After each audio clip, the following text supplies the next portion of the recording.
Hey guys, welcome back to my channel. If you are applying for Schengen Visa for the very first time, then this video is definitely for you because I am going to tell you those top 5 countries you should never consider applying if it's your first time applying for a Schengen Visa. So without wasting any time, as you can see on my screen, 98% of you who are regularly watching my content are non-subscribers guys. So please hit the subscribe button and support my channel.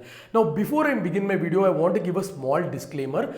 If you've already got a Schengen Visa once, then this video is not for you because this doesn't apply for you. Or if you're looking for a job seeker visa, marriage visa, employer visa, any kind of visa, this video is not for you. This video is only for those set of people who are going to apply Schengen Visa for the very first time and should avoid these 5 countries at any cost because the rejection rate or the general immigration for these countries have been very strict from the last 18 months, and you should highly consider not applying for these countries. So country number 1 is Portugal.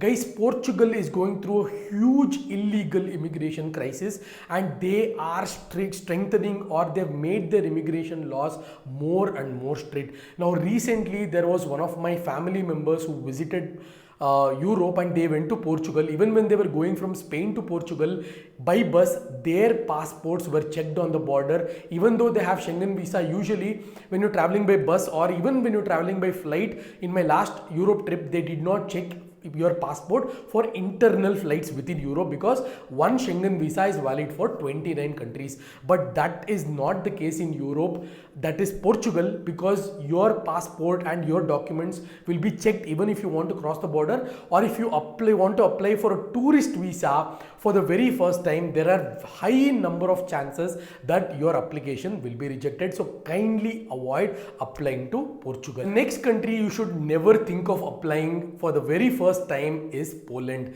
Now Poland, there was a recent scam in Poland called cash to visa scam. How they talk about scam in India, that is cash to vote scam. Similar, there was a scam in Poland called cash to visa scam, and surprisingly even Indians were involved in that scam, and lot of farmers were issued visas under Bollywood filmmaker categories, which was the most funny thing here, and lot of them did get actually visas and now they have settled in Poland. So the Polish government have made very strict immigration laws, and in general now Poland is very clean, very good country to visit. There is lots to see in Poland, but if you're applying for Poland in the form of Schengen Visa, tourist visa for the very first time, I would highly consider to avoid Poland at any cost. Just like Portugal, even Poland is very strict in terms of immigration, or in terms of entering Poland by bus or by air, your documents will be checked properly. Even if you're going on a day tour within Poland, there are chances of your passport being checked.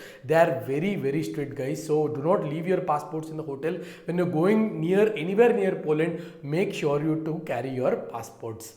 So the next country I want to talk about is Malta. Now Malta is one such European or a Schengen country, that Malta is part of the 29 Schengen countries, and you just need Schengen Visa to apply for Malta. And Malta is actually, the cost of living is actually less when you compare to other European countries.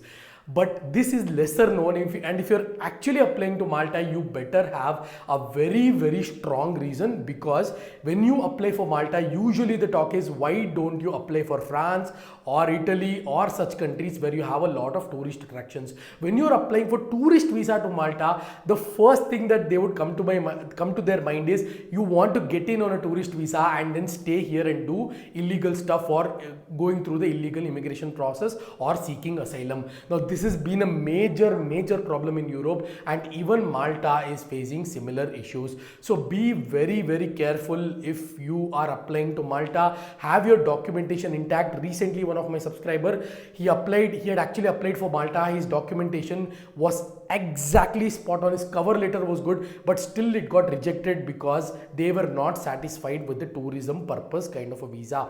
So he had to reapply. I prepared him the documents on cover letter and everything. He applied for France and he got his France visa within 3 working days. So if you're applying for Malta guys, heavily consider applying for other countries and do not apply for Malta. The next country on the list is Bulgaria. Now Bulgaria is a lesser known country in those 29 Schengen countries, and when it comes to Indians, there is a lot of rejection for Bulgaria. Now at least 3 to 4 applicants visa will be rejected out of 10. That is the data I can see online, and Bulgaria is not the country to apply for first timers when you're applying for a Schengen visa. Now I got my Schengen visa from Norway last year, and Norway, you can argue, because there is northern lights, there is fjords, there is so many things to see in Norway basically, and literally visa, you have a strong justification. When I was applying, northern lights was very strong justification, but countries like Malta or Bulgaria, you do not have that strong reason to apply. Now France, you have Eiffel Tower, you have Iceland, you have those beautiful northern lights again, and different countries. Amsterdam has one reason, you can say. So there is lot of reasons for most of the European countries. Italy is known for food, Greece is known for Santorini and those beautiful sceneries. So when you're applying, you better have a strong reason, because if you've already gone to a Schengen country, or if you've already got your Schengen visa, then you don't have to worry about anything. There are chances of getting your Schengen visa again. They will not see so much because you already have a stamp on your passport. But for the first time, like if you want to apply, tourists coming in for first time, Bulgaria is again not the right country to apply for. Now the biggest misconception is, I don't have appointment, I want to apply for any country which has appointment very quickly, is the biggest mistake, guys. Do not apply that way. Look at the track record for Indians and then only apply. So the next country I want to talk about is Denmark. Now Denmark, again, there is, except for Copenhagen, there is bits and parts to see in Denmark, but the Danish people are on, literally there is in some strike or some protest going on every week in Denmark, especially in the capital of Copenhagen, because Danish people are really pissed off at the illegal immigrants coming into Denmark. Now if that happened to our country, we also would feel the same way, and similar things are happening to Denmark as well. Yes, there is a lot of tourist places to see, churches and stuff, but there is nothing really highlighting that what we would call in Iceland, Italy, France, or even Portugal for that matter. So Denmark doesn't have a good rate for Indians, and Denmark belongs to those Nordic countries. So please beware of you applying for Denmark for the very first time. There are chances that your visa might be rejected. Special mention that I want to give is Belgium. Again, do not apply for Belgium, guys. Belgium is also going through huge immigration crisis. A lot of people are being asked to convert in Belgium. There is literally chaotic situation in Belgium right now. So do not consider applying for Belgium if it is for the very first time that you are applying for Schengen visa. Always check which is the latest and which has the highest and fastest approval rate rather, and then go for those countries. I hope this video was very helpful, guys. In future days, there is going to be videos about what are the top 3 countries, top 5 countries to apply for Schengen visa based on the current data. Now I have made videos in the past, but based on the current data, I have to make the videos. And again, as usual, if you want cover letter, if you want day-to-day itinerary, if you want a sponsorship letter, how to prepare that, please do ping me and reach out to me on Instagram. I'm going to prepare it at a very reasonable price. And lot of people, like most of the people, let's say all of the people, have got their Schengen visas and Japan visas and other visas through my cover letters and itineraries. I hope this video was very helpful, guys. I'll catch you guys in my next video.